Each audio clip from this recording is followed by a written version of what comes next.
Hello guys and welcome back for another tutorial. Today I will show you how to get more survivors in Dark Horse Survival. So let's get straight into it. Now as you can see I have 20 residents right now out of 23. As you can see there are 20 working and I can also optimize it and get more of them. So the tip that I used here is just to get more dorms.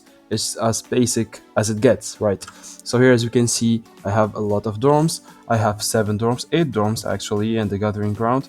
So each dorm accommodates for 2 people, as you can see here, and each dorm has 2 beds. So as much as I have beds, basically, I have more survivors.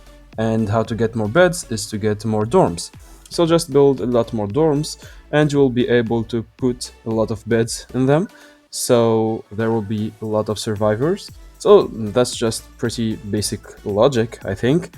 You just have to upgrade your dorms to make more dorms, to place more beds, etc. and your survivors will up. Try it and trust me, you will get a lot more survivors. So that was it guys, I hope you enjoyed this tutorial. Don't forget to like and subscribe if it helped you.